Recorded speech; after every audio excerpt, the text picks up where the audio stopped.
अस्सलाम वालेकुम, कैसे हैं आप सब। तो आज हम बात करने जा रहे हैं एक्सरसाइज 6A के क्वेश्चन नंबर 5 की। मेरे पास ये बुक 2 है जिसको हम D2 भी बोलते हैं और उसका चैप्टर नंबर 6 चल रहा है। इस चैप्टर से रिलेटेड बहुत से सॉल्यूशंस मैं अपने चैनल पर पहले ही अपलोड कर चुका हूं। मैंने इस चैप्टर के नेम से एक सेपरेट प्लेलिस्ट बनाई भी है, उसका मैंने लिंक डिस्क्रिप्शन में दे दिया है। अगर आप इंटरेस्टेड हो तो वो लिंक डिस्क्रिप्शन में से देख सकते हैं। इसके अलावा एक फेसबुक पेज भी बनाया है, उसका लिंक भी डिस्क्रिप्शन में दे दिया है।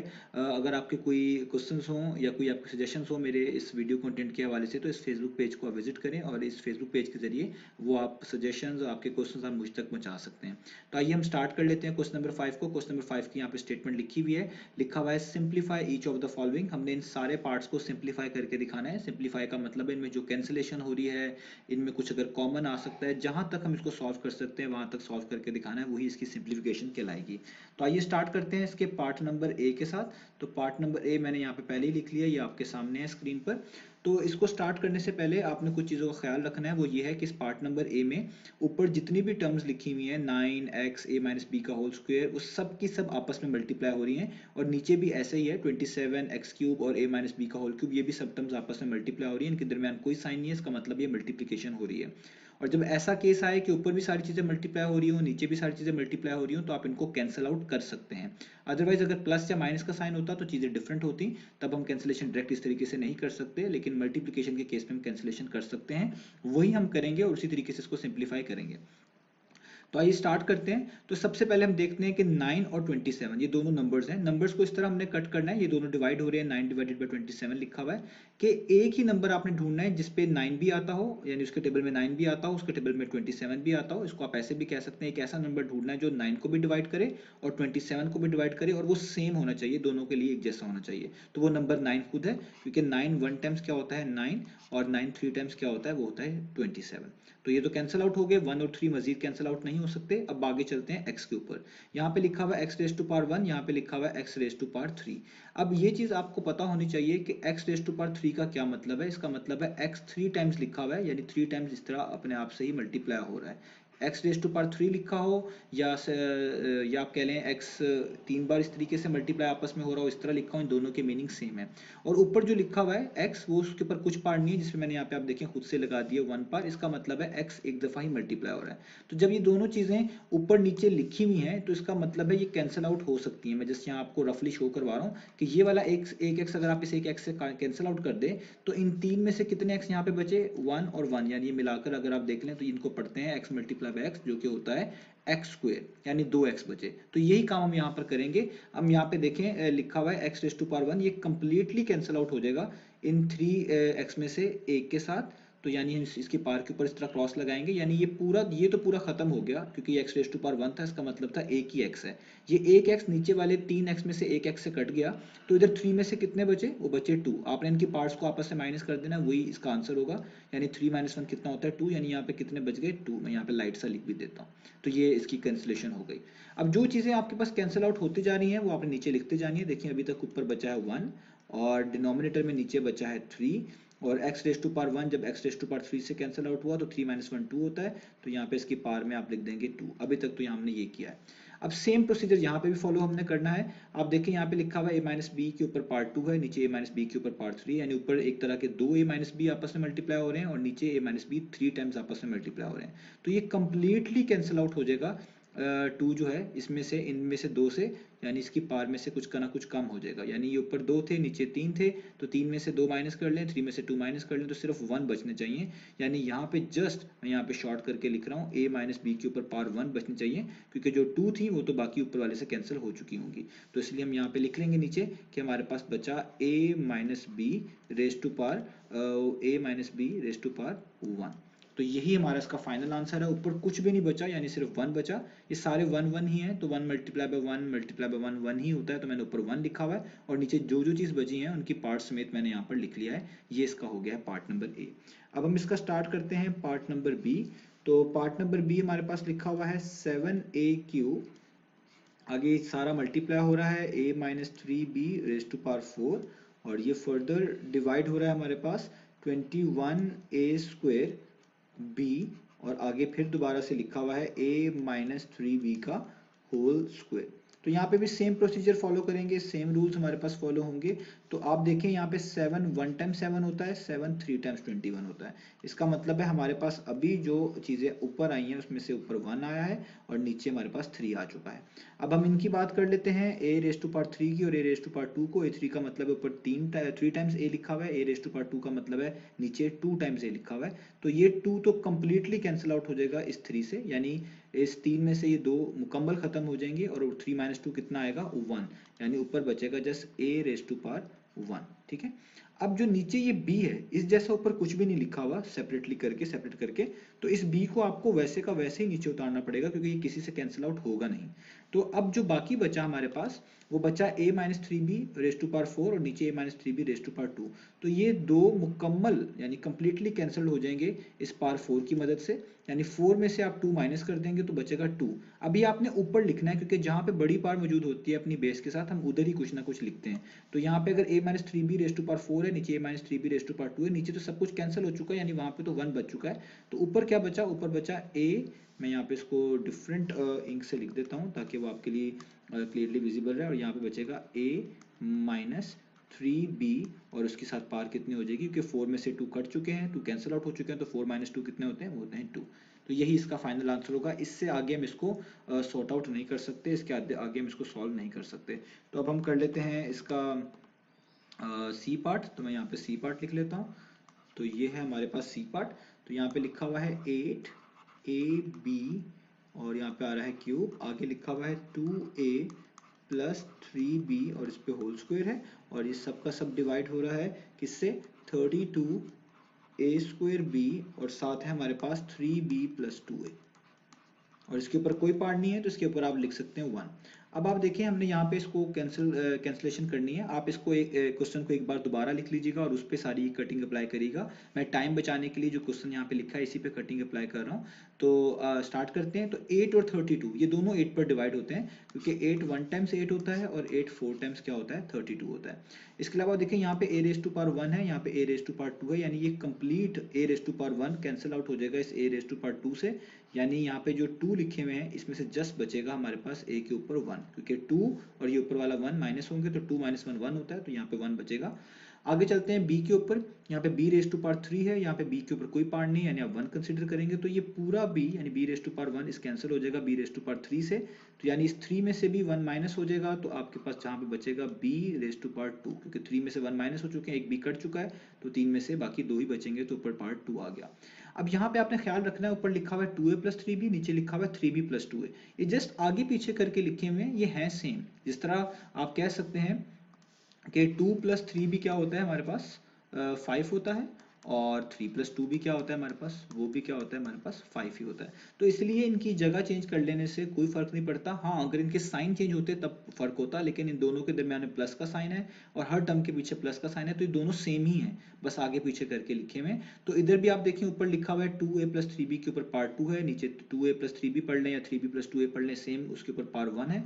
तो ये कंप्लीटली कैंसिल आउट हो जाएगा इस 2 से, यानी ऊपर 2 में से जब ये एक कैंसिल हो जाएंगे तो जस्ट हमारे पास बचेगा 2a प्लस 3b और इसके ऊपर पावर 1।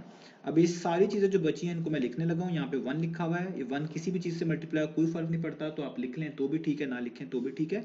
यानी फर्दर फिलहाल अभी ऊपर b स्क्वायर बचा और बचा 2a प्लस 3b और इसके ऊपर कोई पार्ट नहीं है, आप 1 लिख लें ठीक है, ना लिखें तो भी ठीक है। आप इसको 3b प्लस 2a भी लिख सकते हैं, तो इससे कंफ्यूज ना होइएगा। नीचे डिवाइड का साइन, नीचे आएगा 4, इधर बचा है a रेज टू पावर 1, इसके ऊपर पावर 1 लिख लें ठीक है, ना लिखें तो भी ठीक है। b कंप्लीट कैंसिल हो चुका है, छोड़ दें, और 3b प्लस 2a भी कंप्लीट कैंसिल हो चुका है, इस पर फुल लाइन लगी हुई है तो छोड़ दें। तो हमारे पास यही चीज़ बची, यही इसका फाइनल आंसर हो गया। अब करते हैं इसके पार्ट नंबर डी को। तो पार्ट नंबर डी है हमारे पास 8an³ आगे है हमारे पास b प्लस सी, और ये फर्दर डिवाइड हो रहा है हमारे पास 96, आगे हमारे पास है a स्क्वायर n और यहाँ पे आगे है c प्लस बी और इसके ऊपर पार्ट 2 आ रही है। अब देखें ये भी सारा अभी तक जितने भी क्वेश्चंस हैं वो सबके सब सेम ही है, ऊपर वाली टर्म्स और नीचे वाली टर्म्स आपस में डिवाइड हो रही हैं और ऊपर भी जितनी टर्म्स आपस में लिखी हैं वो मल्टीप्लाई हो रही है, नीचे वाली जो टर्म्स है लिखी हैं वो भी आपस में मल्टीप्लाई हो रही है, इनकी कैंसिलेशन कर सकते हैं। तो अब हम क्या करेंगे, अब देखें 8 और 96 की पहली बात कर लेते हैं, ये कैंसिल आउट हो सकते हैं, दोनों एक ही नंबर पे कैंसिल आउट होने चाहिए, वो 8 खुद है क्योंकि 8 1 टाइम्स 8 होता है और 8 12 टाइम्स 96 होता है। तो ये तो हमें दोनों मिल गए नंबर। अब यहाँ पे a रेज टू पावर 1 है, यहाँ पे a रेज टू पावर 2 है, यानी ये मुकम्मल a raise to power 1 cancel हो जाएगा इस 2 से, और यहाँ पे जस्ट 2 में से 1 कैंसिल आउट होने के बाद सिर्फ बचेगा 1, यानी ऊपर वाला 1 a रेज टू पावर 1 इस नीचे वाले a रेज टू पावर 2 से जब कैंसिल होगा, इधर 2 थे ऊपर 1 थे, तो ऊपर वाले तो कंप्लीट खत्म हो गया, नीचे जस्ट a बचा जिसको हम लिख सकते हैं a रेज टू पावर 1। इधर भी ऐसे ही होगा, इधर n के ऊपर कोई पार्ट नहीं है, 1 लिख लें, ये कंप्लीटली कैंसिल आउट हो जाएगा इस 3 से, यानी यहाँ पे जस्ट बचेगा n रेज टू पावर 2 क्योंकि नीचे वाला एक इसमें से जा चुका होगा, तो 3 - 1 होता है 2। इधर भी देखिए वही वाला काम है जो पिछले क्वेश्चन में था, इधर b प्लस सी लिखा हुआ है, नीचे c प्लस बी लिखा हुआ है, तो मैंने आपको अभी ये समझाया हुआ है कि इनके आगे पीछे कर लेने से इस पर कोई भी फर्क नहीं पड़ता, इनके साइन सेम होने चाहिए, c भी इधर भी पॉजिटिव है, इधर भी पॉजिटिव है, नीचे b इधर भी पॉजिटिव है, इधर भी पॉजिटिव है, इन दोनों सेम ही चीजें हैं, तो इसके ऊपर पार्ट 1 है, तो ये कंप्लीटली कैंसिल आउट हो जाएगा इस पार्ट 2 में से, यानी इस 2 में से इन 2 में से एक कैंसिल आउट कर लेंगे, तो यहाँ पे जस्ट बचेगा 1, जिसको आप ऐसे भी लिख सकते हैं c plus B raise to power 1। तो हमारे पास जो फाइनल आंसर है उसको हम नोट डाउन कर लेते हैं। हमारे पास ऊपर सारी चीजें कैंसिल आउट हो चुकी हैं, जस्ट बचा हुआ है एन स्क्वायर, तो हम लिखेंगे एन स्क्वायर, ये बी प्लस सी तो कैंसिल आउट हो चुका है, इसको छोड़ दें, 1 लिखने की जरूरत नहीं होती। नीचे हम लिखेंगे 12, ए के ऊपर पावर 1 बची है, इसको 1 पावर के ऊपर लिख लें, ठीक है, ना लिखें तो भी ठीक है, और नीचे ये c प्लस बी बचा है जिसको हम लिखेंगे इस तरीके से c प्लस बी, इसके ऊपर भी पावर 1 है, आप लिख लें तो भी ठीक है, ना लिखें तो भी ठीक है। इसी आंसर को आप ऐसे भी लिख सकते हैं कि आप c प्लस बी की जगह पे b प्लस सी भी कर लें, तो भी बात सेम है, दोनों आंसर्स करेक्ट हैं, तो इसलिए इसमें कंफ्यूज ना होइएगा। तो ये हमारे पास हो गया इसका पार्ट नंबर डी। अब हम कर लेते हैं इसका पार्ट नंबर ई। तो ये हमारे पास है पार्ट नंबर ई।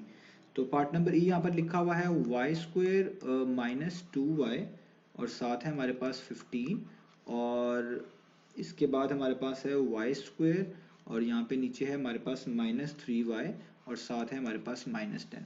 अच्छा, अब ये क्वेश्चन जो है ये डिफरेंट है, यहाँ से डिफरेंट क्वेश्चन स्टार्ट हो गए हैं, और इन क्वेश्चंस को समझने के लिए आपको D2 का चैप्टर नंबर 3 लाजमी आना चाहिए, और आपको अच्छे से पता होना चाहिए कि मिड टर्म ब्रेक जो है वो बेसिकली क्या होती है। तो मिड टर्म ब्रेक जब तक आपको समझ नहीं आएगी तब तक आप इन क्वेश्चंस को अच्छे से सॉल्व नहीं कर सकते।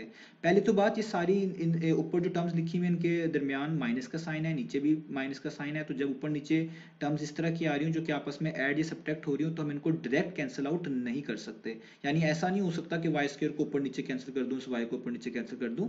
ये प्रॉपर्टी तभी हम यूज करते हैं कैंसिलेशन के ऊपर नीचे, जब ऊपर वाली टर्म सारी मल्टीप्लाई हो रही होती है आपस में और नीचे वाली भी मल्टीप्लाई हो रही होती, जिस तरह ए से लेकर डी पार्ट के अंदर हमने देखा है। तो ये बहुत इंपॉर्टेंट चीज है जो कि अक्सर स्टूडेंट इसमें कंफ्यूज होते हैं। तो यहाँ पे हम इनको कट तो नहीं कर सकते। यहाँ पे जो प्रोसीजर फॉलो करना है उसको हम बोलते हैं मिड टर्म ब्रेक, यानी हमने यहाँ पे मिड टर्म ब्रेक करनी है, इसको स्प्लिटिंग मेथड भी बोलते हैं। जब भी ये 3 टर्म्स इस तरह की लिखी आती है हम ये वाला मेथड अप्लाई करते हैं और इनके फैक्टर्स बना लेते हैं। अब मैं यहाँ पे शॉर्ट करके चीजें समझाऊंगा, आप इसके लिए चैप्टर नंबर 3 लाजमी देख लें, तभी आपको ज्यादा अच्छे समझ आएगा। इसमें करना क्या होता है, जो स्क्वायर वाली टर्म्स होती है, जिस तरह वाई स्क्वायर लिखा होता है, इसके साथ जो भी लिखा हो, अगर तो कुछ नंबर लिखा हो तो वो, अगर कुछ नहीं लिखा हुआ तो जस्ट हम इसको कंसीडर कर लेते हैं 1। इसको लास्ट वाले नंबर से मल्टीप्लाई करना होता है। तो देखिए 1 को आप -15 से मल्टीप्लाई करेंगे ना, तो ये साइन जरूर इंक्लूड करना होता है। तो 1 मल्टीप्लाई बाय -15 करें तो आपके पास आता है -15।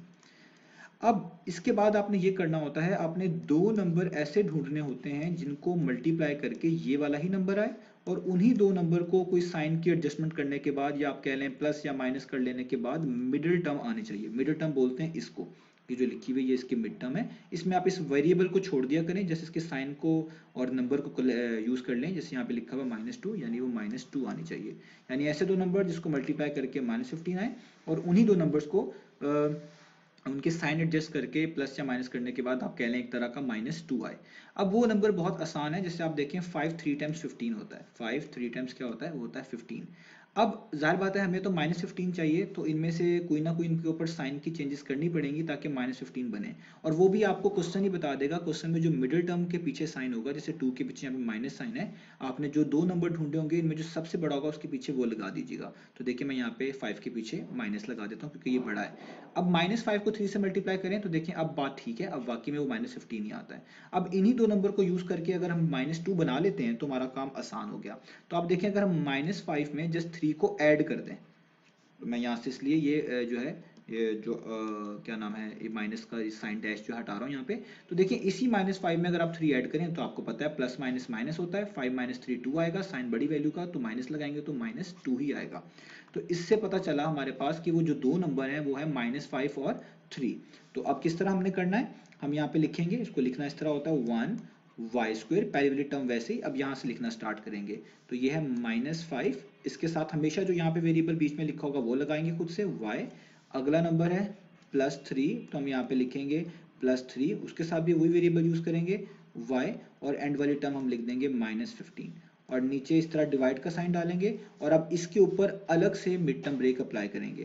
तो यहाँ पे भी आप देखिए कुछ नहीं लिखा हुआ, 1 है, तो 1 को जब आप लास्ट वाले नंबर से मल्टीप्लाई करेंगे तो ये बन जाएगा -10, यानी 1 मल्टीप्लाई बाय -10 कितना होता है, वो होता है -10। और फिर दोबारा हमने वही चीज़ देखनी है कि किस तरीके से वो दो नंबर मिले जिनको मल्टीप्लाई करने से ये वाला नंबर यानी -10 आए, और उन्हीं दो नंबर्स को एडजस्ट करने के बाद, या आप कह लें प्लस माइनस करने से हमें मिड टर्म मिले, जो कि यहाँ पे लिखी हुई है -3।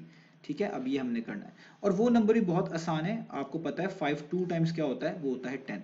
लेकिन हमें तो यहाँ पे -10 चाहिए, तो आपको मैंने बताया हुआ मिड टर्म के पीछे यहाँ पे साइन देखिए माइनस है, तो बड़ी वाली नंबर के पीछे वो वाला साइन लगा के देखें और देखें अब आपका काम चलता है या नहीं। तो अब आप -5 को अगर 2 से मल्टीप्लाई करते हैं तो -10 ही आता है, यानी बात ठीक हो गई। अब जस्ट 3 बनाना है तो ये भी बहुत आराम से बन जाएगा। आप देखें अगर हम सिर्फ इसी नंबर यानी -5 में प्लस कर दें ये वाला नंबर 2, तो प्लस माइनस क्या होगा, -5 में से 2 माइनस करेंगे 3 आएगा, और साइन बड़ी वैल्यू का यूज करेंगे तो -3 ही आएगा। यानी ये दो नंबर्स आपको मिल गए जो इन दोनों प्रॉपर्टीज को सेटिस्फाई कर रहे हैं। तो आप ऊपर लिखेंगे यानी यहाँ पे नीचे 1 वाई स्क्वायर वैसे उतारेंगे, अब यहाँ से लिखना स्टार्ट करेंगे, तो यहाँ पे आप लिखें पहले -5, वेरिएबल ये वाला जो यहाँ पे आ रहा है यानी y, प्लस अगला नंबर है आपके पास 2, तो आप यहाँ पे लिखेंगे 2, साथ वेरिएबल आएगा y, और एंड पे आ जाएगा -10। अब हमने इसको लिखना है, यहाँ तक ही कर लिया, ये हमारा पहला स्टेप कंप्लीट हो गया। अब अगले स्टेप में हम इनकी बना लेते हैं पेयरिंग, यानी इन दो को पेयर अप कर लेंगे, इधर से इन दो को पेयर अप कर लेंगे, इधर इन दो की पेयरिंग बनाएंगे और इधर इन दो की पेयरिंग बना लेंगे। और पेयरिंग का मतलब हुआ करेगा हमने इनमें से कुछ ना कुछ कॉमन निकालना है। तो पहले इसकी बात करें तो 1 और 5 में तो कुछ कॉमन नहीं है, नंबर्स में कॉमन का मतलब होता है कि ऐसा नंबर जो इन दोनों को डिवाइड करे वो इनका हमारे पास कॉमन कहलाता है। अब यहाँ पर हमारे पास वाई स्क्वायर -5y है, तो इन दोनों में देखें y कॉमन है, तो इधर y के ऊपर कुछ पार नहीं है यानी 1 है, तो इधर y के ऊपर 2 पार है। तो जब इस तरह की चीज कॉमन आ रही हो तो जो छोटी पार होती है वो वाली चीज को हम कॉमन ले लेते हैं, यानी y⁻1 को यहाँ पे हम लिख लेंगे, ये कॉमन आ गया। आगे हमेशा ब्रैकेट डालेंगे, कॉमन लेने के बाद इन दोनों टर्म में से जो चीज बचेगी उसको ब्रैकेट्स के अंदर लिखेंगे। यहाँ पे लिखा हुआ है वाई स्क्वायर, तो वाई स्क्वायर में से एक y तो बाहर आ चुका है, तो कितना बचेंगे यहाँ पे, जस्ट 1y बचेगा। इस तरीके से आगे माइनस का साइन वैसे ही आएगा, 5 तो कॉमन आया ही नहीं तो इसलिए इसको वैसे ही लिखेंगे, और ये वाला y तो कंप्लीटली बाहर कॉमन लिया जा चुका है, इसके ऊपर पावर 1 भी एग्जैक्टली बाहर सेम ऐसा मौजूद है, तो अब इसको दोबारा लिखने की जरूरत नहीं है, ब्रैकेट क्लोज कर देंगे। आगे प्लस का साइन आएगा, इन दोनों में आप देखें y तो कॉमन नहीं आ रहा, लेकिन इधर 3 और 15 लिखा हुआ है, और 3 और 15 दोनों एक ही टेबल पे आते हैं। सबसे बड़ा नंबर ढूंढना है जिसके टेबल पे दोनों नंबर आते हो, यानी इन दोनों नंबर से को वो नंबर डिवाइड करता हो, और वो नंबर है 3 जो कि इन दोनों को डिवाइड करता है, उसी को कॉमन लिखेंगे। यानी 3 यहाँ पे क्या आएगा कॉमन, क्योंकि 3 1 टाइम्स 3 होता है और 3 5 टाइम्स 15 होता है। आगे ब्रैकेट डालेंगे, 3 तो बाहर कॉमन आ चुका है, तो यहाँ पे अब y ही बचेगा, उसको लिखेंगे। 15 को की जगह पे हम लिखेंगे जितने टाइम्स होता है 15, तो 3 5 टाइम्स 15 होता है, तो यहाँ पे आप लिखेंगे 5। तो सेम प्रोसीजर जो मैंने अभी ऊपर समझाया है ये नीचे भी आपने फॉलो करना है। इधर भी वाई स्क्वायर और वाई है, तो छोटी पावर वाई की पावर 1 है वो कॉमन आएगी, वाई स्क्वायर में से एक वाई बचेगा, नीचे 5 बच जाएगा। आगे प्लस का साइन, इन दोनों में से 2 और 10 में से 2 कॉमन है, 2 इन दोनों नंबर को डिवाइड करता है और सबसे बड़ा है तो 2 कॉमन आएगा। y वैसे ही बचेगा, 2 5 टाइम्स 10 होता है, तो यहाँ पे बचेगा 5। ये हमारा हो गया इसका सेकंड स्टेप। अब जब हमारा इसका सेकंड स्टेप हो गया, अब नेक्स्ट स्टेप जो है वो ये होगा कि जो चीजें सेम है इनको भी आप कॉमन निकाल लें, यानी यहाँ पे देखें y-5 है, इधर भी y-5 है, ये सेम होनी चाहिए। तो यहाँ पे हम इसको बाहर लिख लेते हैं, एक तरह का हम कहते हैं इसको कॉमन निकाल लिया, या आप ऐसे कह सकते हैं दोनों को एक दफा लिख लिया। और इसके अलावा जो चीज बचती है ये y और ये +3, इसको भी आपने ब्रैकेट्स में इस तरीके से लिख लेना है, y+3। आगे आपने नीचे लाइन डालनी है, इधर भी ऐसे ही करना है, y-5 दोनों में कॉमन है, या आप कह लें दोनों दो मरतबा आ रहा है, इसको एक दफा लिख लेंगे ऊपर नीचे। और जो बाकी चीज बचेगी यानी y और +2, इसको भी ब्रैकेट में नीचे एक दफा लिख लेंगे इस तरीके से y+2। अब आप देखिए ऊपर भी सारी टर्म्स मल्टीप्लाई हो रही है, नीचे भी सारी टर्म्स हमारे पास क्या हो रही हैं, मल्टीप्लाई हो रही हैं। अब आप इनको कैंसिल आउट करें तो देखें ये कंप्लीट y-5 इस कंप्लीट y-5 से कैंसिल आउट हो जाएगा, इनमें से कुछ भी नहीं बचेगा, यानी ऊपर बचेगा y+3 और नीचे बचेगा y+2, और यही हमारे पास इनका आंसर है, यही हमने फाइंड आउट करके दिखाना था। तो अब मैंने यहाँ पर एफ पार्ट लिख लिया है। तो एफ पार्ट में भी देखें जिस तरीके से भी लास्ट पार्ट किया है वही सारे स्टेप्स करने पड़ेंगे, लेकिन यहाँ पे एक सबसे इंपॉर्टेंट बात ये है कि अगर आप देखें जो हमारे पास ऊपर वाली जो एक्सप्रेशन लिखी हुई है कंप्लीट, ये इसका ऑर्डर अच्छा नहीं है, यानी इसका ऑर्डर का मैं ज़्यादा बेहतर अंदाज में कहूँ तो इसकी अरेंजमेंट अच्छी नहीं है।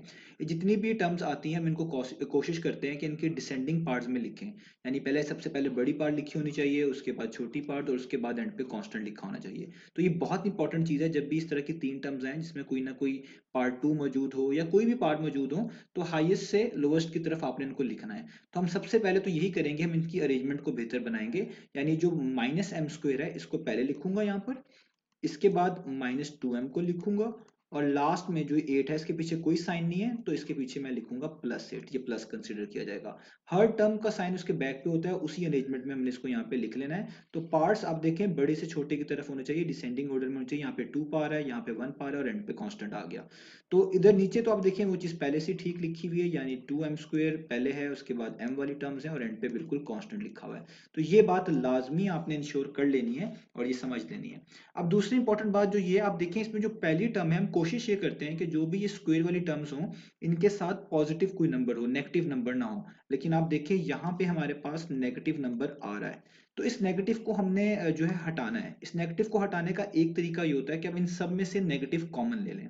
उस नेगेटिव कॉमन लेने का तरीका ये होता है कि आप नेगेटिव बाहर लिखेंगे, आगे आप ब्रैकेट्स का यूज करेंगे, और अंदर सारों के साइन चेंज कर देंगे। नेगेटिव m² तो पॉजिटिव m² हो जाएगा, ये -2m पॉजिटिव 2m हो जाएगा, और ये +8 क्या हो जाएगा, -8 हो जाएगा। तो जब भी नेगेटिव कॉमन लेते हैं अंदर जो माइनस होता है उसको प्लस बना देते हैं, और जो प्लस होता है उसको माइनस बना देते हैं। और नीचे जो है आपके पास चीजें वो वैसी की वैसे ही हैं, यानी 2m² -3m और -2।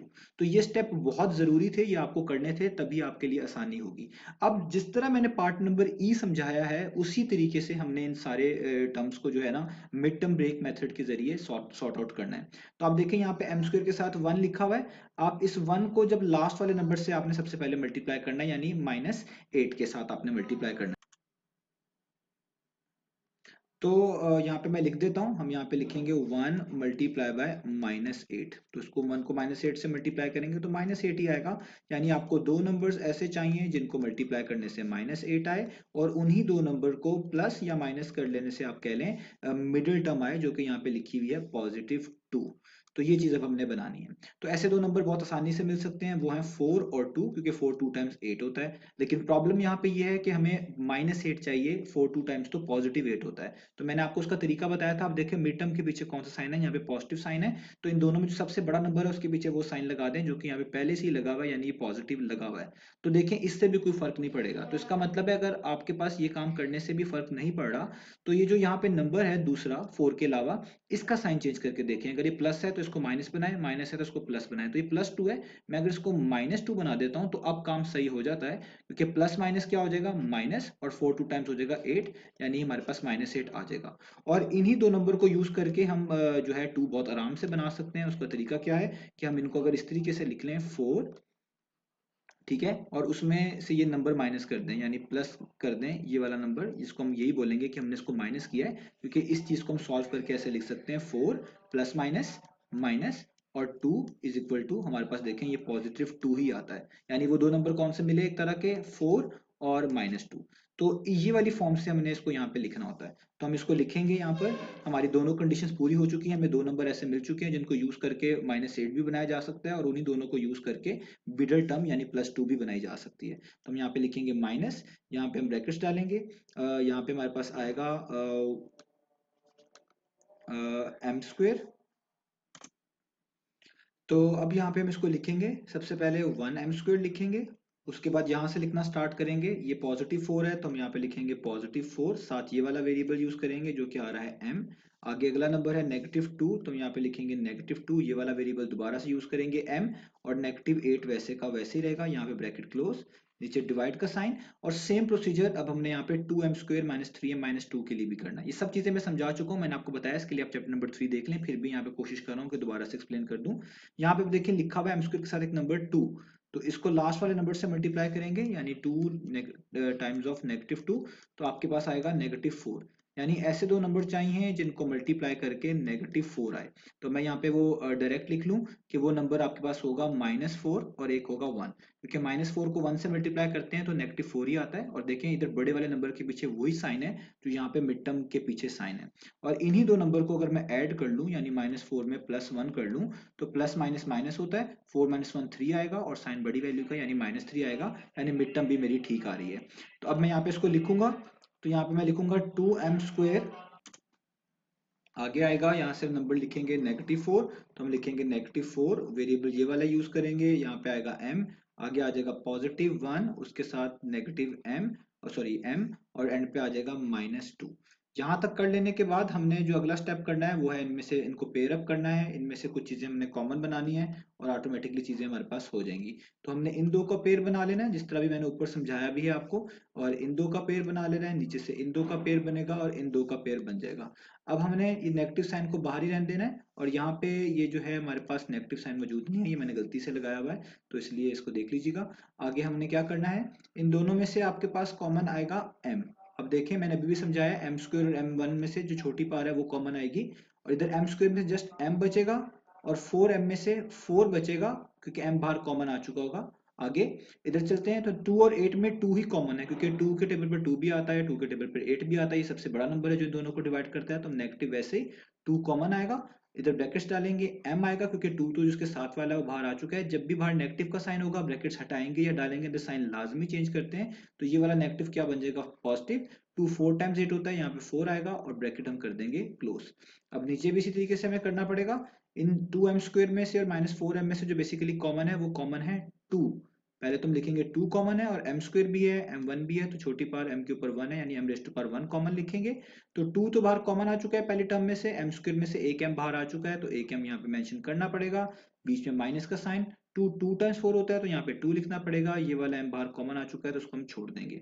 आगे प्लस का साइन, 1m - 2 में से कुछ भी कॉमन नहीं है, तो ऐसा केस जब कुछ भी कॉमन ना हो रहा हो अपने खुद से लिख देना वो 1 कॉमन है, और आगे ब्रैकेट डाल देना और सेम चीज वैसे उतार देनी, 1m लिख लें या खाली m लिख लें, बात सेम ही है। तो m - 2 मैं यहाँ पर लिख रहा हूँ और ये हमारे पास आ जाएगा। अब आप देखें ऊपर में जो जो जो चीज सेम है उसको एक दफा लिख लें, यानी m+4 ब्रैकेट क्लोज, और जो चीज ब्रैकेट्स के बाहर बची हुई है इसको भी मिलाकर एक दफा लिख लें, जिस तरह मैंने लास्ट पार्ट में समझाया। इसी को कॉमन लेना भी कहते हैं, कि जो चीज सेम आ रही है वो एक दफा और बाकी चीज जो बची है उसको ब्रैकेट्स में एक दफा। लाइन डालें, यहाँ पे माइनस का साइन है, इधर भी जो चीज सेम आ रही है इसको एक दफा लिख लें, यानी m - 2 सेम है इसको एक दफा लिख लें, और इसके अलावा जो चीज बची है यानी 2m और +1 इसको भी यहाँ पर ब्रैकेट्स में मिलाकर एक दफा लिख लें। अब आप देखें इधर ये m - 2 जो है ये दोनों में सेम है, ये दोनों चीजें मल्टीप्लाई हो रही है, नीचे भी मल्टीप्लाई हो रही है आपस में, ये दो एक्सप्रेशन तो ये कट हो सकती हैं, यानी m - 2 तो कम्प्लीटली m - 2 से कैंसिल आउट हो जाएगा, हमारे पास ऊपर बचेगा नेगेटिव, यहाँ पे बचेगा m+4 और नीचे बचेगा 2m+1। हम इस नेगेटिव को अगर अप्लाई कर दें तो वो आंसर भी हमारा ठीक माना जाएगा, तो इसलिए हम इस आंसर को अप्लाई करके भी इस नेगेटिव साइन के बाद लिख देते हैं। तो जब नेगेटिव इन दोनों पे अप्लाई होगा तो ये m क्या हो जाएगा, ये हो जाएगा नेगेटिव m, और ये पॉजिटिव नेगेटिव क्या होता है नेगेटिव, ये हो जाएगा -4, और नीचे हमारे पास आ जाएगा 2m+1, और यही हमने फाइंड आउट करके दिखाना था, तो ये हमारे पास इस पार्ट का आंसर हो गया।